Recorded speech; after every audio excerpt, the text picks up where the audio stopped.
Welcome, everybody, to another episode of the Alan Proud Business Builders.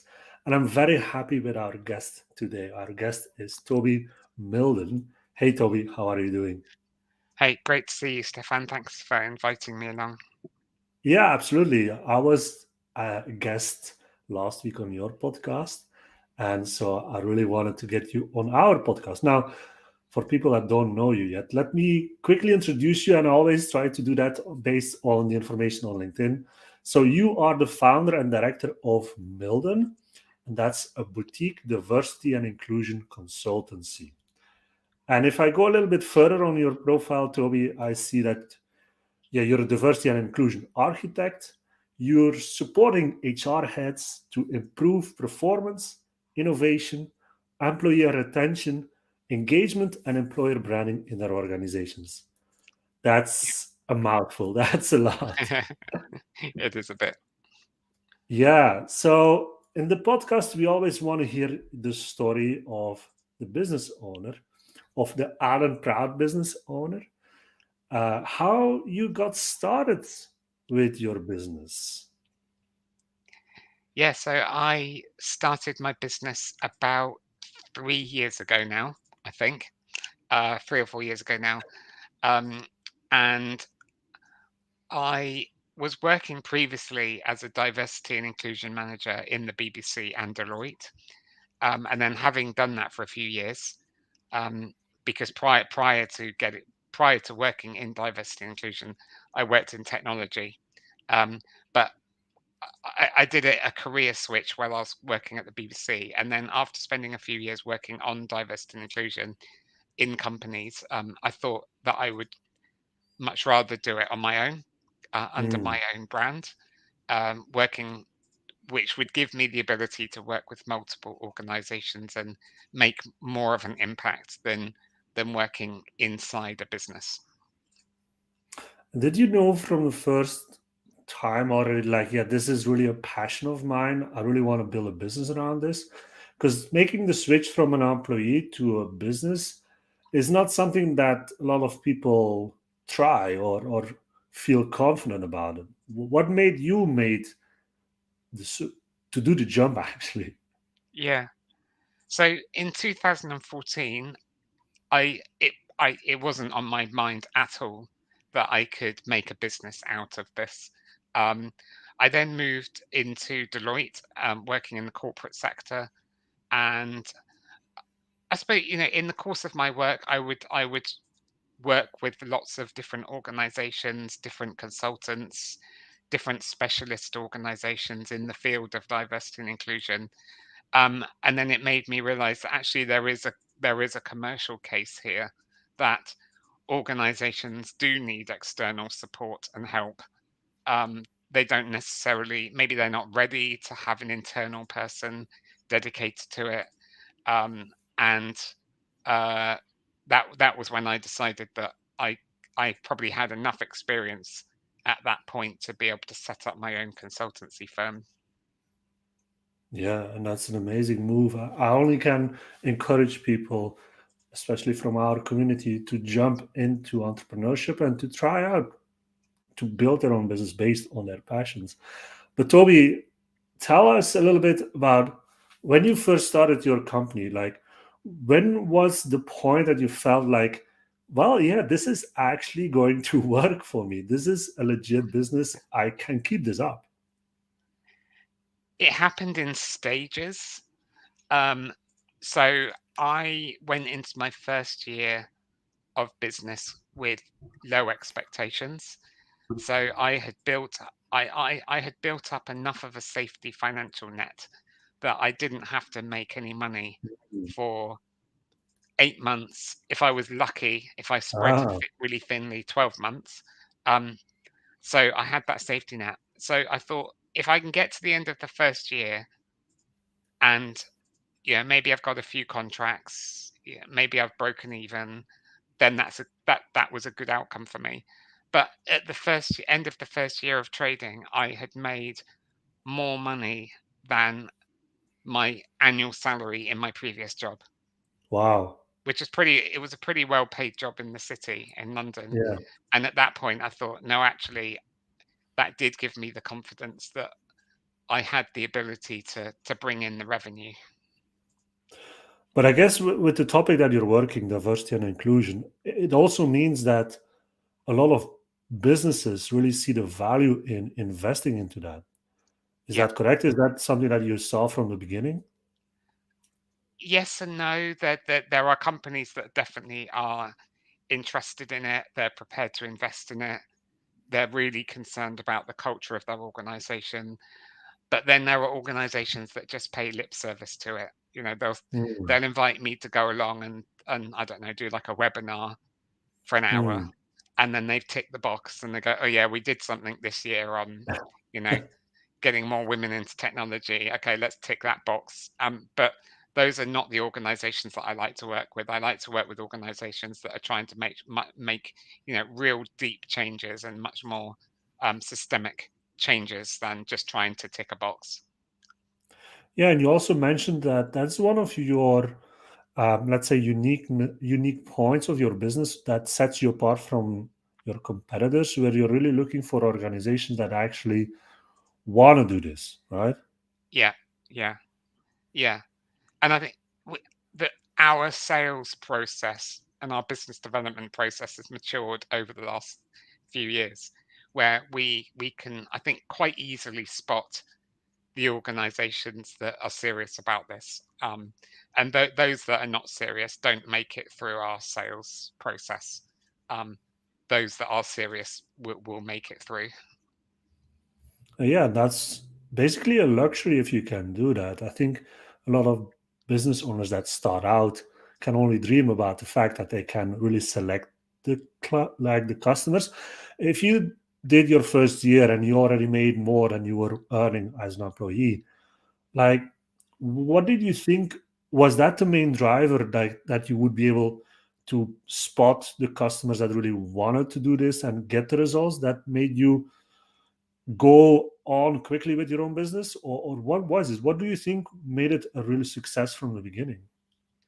Um, Two things really. One, my priority was to understand clients and the problems that they're facing and what their needs are, and to try and develop Mm, solutions for those problems and needs. So I didn't try to kind of go to potential clients with a list of things that I could do, or a set of yeah, yeah, products. I was very open, and also I didn't say no to a lot of things, um, because I thought that there was opportunity in developing, co-developing stuff with clients. Um, so I remember there was one client in my first year who I did quite a lot of work with in the end, but they first came to me and they asked me if I could do some sort of general diversity and inclusion mm, training. And I was like, well, I haven't, got anything developed off the shelf, so I would have to develop it for you. Their budget was really tight. Um, and what they initially kind of offered me to develop this training and train their whole company, so we're talking a lot of people, was mm, not a lot. And part of me was like, maybe I should just say no, because I'm not being paid a lot to do this. But it was enough. It was enough to invest in the development of the product. And this product has now become like one of our best selling training courses. So mm.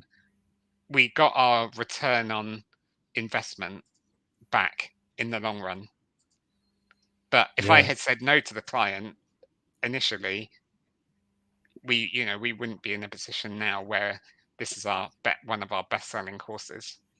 yeah. So it's really finding that balance between what is valuable and what do you want to do, but also thinking more long term, like what could this grow into, right? Yeah, yeah, Yeah, absolutely. Yeah, that's a good lesson for a lot of business owners out there. Like, especially the first year, if you want to make it work, like don't try to confine yourself too much to one thing. See what the opportunities are and take them, right? Seize these yeah, opportunities so you can and start thinking already long term. You're not in this for 1 year. You're in this, it's like for the rest of your life if you want to do yeah, this as a passion business. So, but yeah. what were your if you then think about the other years, like the last couple of years, what were the main roadblocks for you for the growth of the Um, company? Probably myself. Um, and Really?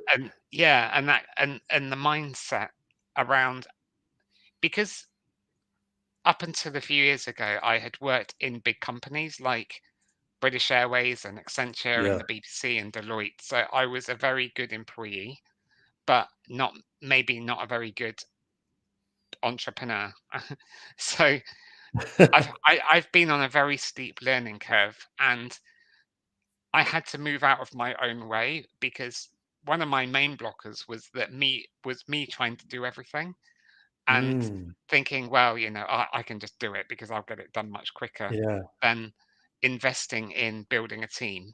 And this year, I have gone from me and a bunch of freelancers that help me to taking on two full-time employees on the payroll, um, Wow. and really trying to. My priority has been building a team. Yeah. That's a good point. Like building a team is definitely something we say to every business owner. If you want to run a business that actually can run by itself almost, that you're not doing everything, you need to build that team. And Yeah. I'm glad that you mentioned also that you chose the route to go with freelancers first of all to build that kind of team around you. And now, is it the confidence that you feel right now to get people on payroll, or do you feel like now I've grown enough to do that? A bit of both. I think our revenue has increased over the last few years, where I feel confident that we've got the money to pay Mm, people. Um, and I didn't want to go and borrow money to fund the business. mm, I wanted it to be, organically funded, if that makes sense. So I've built up enough cash in the business. I've got enough cash flow to help. Um, and also, I think there comes a point when you're working with freelancers where you just have to make a decision of like, does it make sense to continue paying a freelancer to do this? mm. Because there's lots of benefits to working with freelancers. There's also some downsides, um, like they could just leave at a moment's notice. Yeah, yeah, For instance, um, or do you spend a bit of time and money to build that capacity internally? Um, yeah. and I decided that there were two. So initially, I thought, well, one thing that I could get somebody else to do, which I was spending a lot of time doing, was around sales and business development. Mm, So I I focus on like kind of the big ticket items and closing big deals. And then I've brought on somebody who's who's a sales and business development person who does the kind of the initial prospecting of clients, mhm. and he's able to close the kind of the smaller ticket items. Um, so that was the kind of the first area that I needed help with. Yeah. And then the second area was about project management and looking after our clients because we're probably juggling on average, I don't know, 14 projects on a go Wow. at any one time. And I was doing all of the project management, but I needed somebody to do that. Oh, Toby, yeah. Yeah, That's a lot. Yeah. So was it that push that you needed? Like you were so overworked with all of these projects that you felt like, oh my God, if I have to keep doing this, or if I get even more customers, I don't want to do this anymore. Was that the push, yeah. or what made you switch your mind about this? Well, I was personally reaching maximum capacity, and I just thought I just cannot grow or scale the business if I Mm, continue like this. Like I need more hands to do that. And then the other thing was that I just felt like it was a major risk. If I have to be out of the business, um, everything would just come to a halt.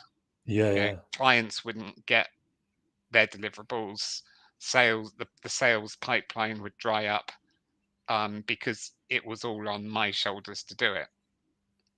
And I So think your it was biggest, having that realization. yeah, so your biggest strength of your business, meaning you, was also the biggest risk, Yeah, right? 'Cause yeah, if you were burned out, it would all stop and you basically almost would get back to a job, right? Yeah, yeah, that was the Yeah, risk, and I didn't want. Yeah, I wasn't happy with that risk. yeah. So you made a good decision to build a team around you. And Yeah, I think, do you feel now that you're set for the next few years to grow even more? yeah, definitely. I think the team that I've got now that's been put in place the end of this year will be a huge step for us next year. We're actually getting together as a team for the first time tomorrow, and we're going to Oh, do some really? planning. Yeah, we're going to do some planning for next year. So we're going to set Cool. some OKRs, um, and get to know each other a bit better because we're all virtual. So um, Yeah, I've met I've met both of my new joiners personally, but they haven't met each other in real life. yeah, We've talked together online, but it'll be the first time, and one of our freelancers is also joining us as well. So it'll be a great opportunity to actually get together as a team. nice. Very nice. Yeah. Yeah. So, Toby, this is podcast. Like what we do with technology, we help LGBTQ plus business owners grow their business, and this podcast is to put LGBTQ plus business owners also in the spotlight. Now, how did it impact your business being part of the LGBTQ plus community? Um, I think a couple twofold really. One, um, obviously, with regards to diversity and inclusion, I talk about LGBT matters and the Yeah. inclusion of LGBT staff, and customers. So it comes up in conversation a lot, um, Mm, and so that there's that connection. Um, I think that there might even be some like unconscious bias around working with clients who are LGBT as well. Just having that kind of connection that we're both in the same community, yeah. and there's maybe some unconscious bias attached to that. Um, and then one of the things that I talk about, which is I don't hear a lot of people talking about, is the intersectionality between different characteristics. So I do a webinar around disability and how companies can be more disability inclusive, but I talk about my sexuality as well and how there's this intersection with being both disabled and a gay man, and Mm, I think that that's quite interesting. That's quite an interesting topic for a lot of people because there's a lot of stereotyping around disability that disabled people um, are asexual human beings, uh, putting it bluntly, um, yeah. and they might assume that I don't know, if I'm out with my partner, that my partner's actually my carer, not my partner. And I think Mm. and I talk about those kinds of things in the podcast. Yeah, that's good. I mean, that's very important as well. Like that side isn't really talked about that much. And I'm really happy that I have you here on the podcast to talk about this. How important do you feel like this is a topic that should be put more in front in businesses? It's paramount. Yeah, I talk to a lot. A lot of what I do is helping companies create their inclusion strategy. Mhm. And one of the first things that we do is talk to staff about how they feel working in the company. Whether it's a company where they feel like they belong, whether they feel empowered, and that they feel respected. And I've had conversations with individual LGBT staff who say that they have to hide the fact that they're LGBT. They Mm, feel that they can't talk openly with their colleagues about being in a same-sex relationship, or they feel really awkward about discussing with their colleagues what they did at the weekend with their mhm. partner, um, or the assumptions that people make that they might say, "Oh, um, are you married? Do you have kids?" And then somebody might Yeah. say, "Well, yes, I am married to another man." and yes, we've just adopted our first child or something, and people, a lot of organizations that use this phrase, can you bring your whole self to work? Hmm. And it's about creating that level of trust, that level of psychological safety in the organization, where people can bring as much of themselves to work as they choose to or want to. Um, and I think a lot of LGBT individuals feel that they have to hide parts of themselves in order Yeah. to fit into the business. And what are the effects that you see once you have worked with these companies, Toby, with what you do? What do you see once you have gone through this?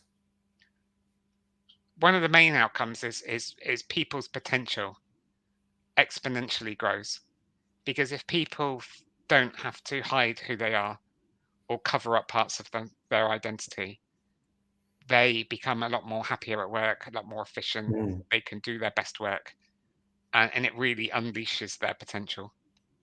And also it helps with their engagement as well, because they might just be they might decide to check out. They Yeah. they want to leave, or they just show up to work. They do the work. They don't really put much into it, and then they go home again. They're disengaged. So eventually, like this is what you talk about with also within your book, right? About inclusive growth. Yeah, Growing the company through this work will make sure that you're even more competitive because there yeah, is, of course, a commercial side to it. yeah, yeah. I mean, there's a lot of research out there, um, that shows us that diverse businesses outperform homogenous businesses. Yeah. Um, and part of what I do is help clients understand their unique business case, because I think one of the main problems is that, business leaders struggle to identify the business case, because they might read something like the McKinsey report, which has got some Mm. interesting facts and figures in there. But then they're just a lot of them are like, yeah, but it just doesn't relate to my business or my industry.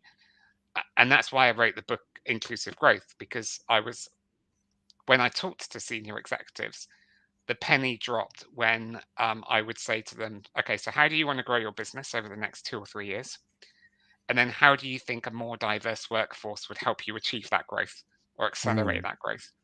And they might say things, well, actually, you know what? We want to launch a new product, but we can only launch a new product successfully if our workforce matches the diversity of the customers that we serve. Mm. Or, one thing we want to do is reduce the amount of turnover amongst our staff. But we can only do that if we create the kind of culture where people feel like they belong and they don't want to leave. Yeah. Those are huge points, right? And making sure that people understand this or making sure that business owners understand this to help them grow is really important. Now, for Yeah. you, Toby, if you look at yourself, your own growth now for the next coming months and years, what do you see will happen? What are you focusing on to keep your own growth going?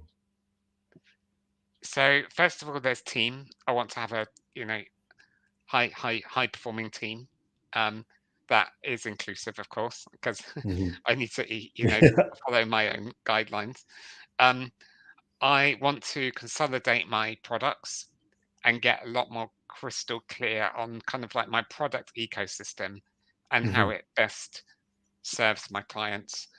The other thing I want to do is really shift my brand, because my brand has been very much about me as the kind of the key person of influence. But I want to move it over to Mildon, the agency, Yeah. now that it's just more than me and a few freelancers. It's, me and a Yeah. team. So we need to shift the brand. Uh, those are my top three priorities for next year. Well, I'd love to see it for sure. And it's indeed a good move to shift the brand away from just being you, because that's the whole point of building that business that can eventually run without you. Yeah. Now, Robbie, where can people find you? Can we send them somewhere that they already can get introduced in what you do? Yeah. So the best place to start if you want to kind of learn about my approach to diversity and inclusion, and also if you want to create a plan for yourself, or an organization that you're affiliated to, is to watch a webinar that I've pre-recorded. So it's on my website for free. Right here. I think you're pointing to it now. Yeah. Mildon.co.uk/free-webinar. That's probably the best place to start. Just connect with me on LinkedIn. I'm on LinkedIn every day. Just connect, send me a message. We can chat over there. Probably, yeah, start there. Awesome. Well, I want to thank you already for making the time to talk to me and show our audience who you are and what you do and how important your work is, for sure. Now, Toby, I always end with one last question for our guests. What does success mean to you? Business success is about creating an entity that's going to run by itself. If I have to leave for 4 weeks. I think in the prior chat we had a chat, wasn't it? You were sort of saying Yeah. you set your team a challenge that they need to go on holiday for 4 weeks or something like that. Yeah. I think that's a good litmus test. If I can go on holiday for 4 weeks and the business is still there when I get back, that's probably a good marker of success. That's what I'm aiming for next year. And on personal field? Personal field is I think spend less time in the business and spend more time on the business to free up my own personal time. Yeah. And then that Awesome. will allow me to, I don't know, go and do more enjoyable things like Yeah, go on holiday and stuff like that. exactly. Awesome. Thank you very much, Toby, for your time. And I'm really looking forward to see the growth of your company in the next few months. And we will be back for sure. Maybe the end of next year, we will talk again and see how things have gone. That'd be fun. Thank you again. Thank you, everybody, for listening and for watching. If you want to know more about Toby, go to LinkedIn. If you want to know more about technology, go to our website, and we will see each other very soon again. Thank you. Bye-bye.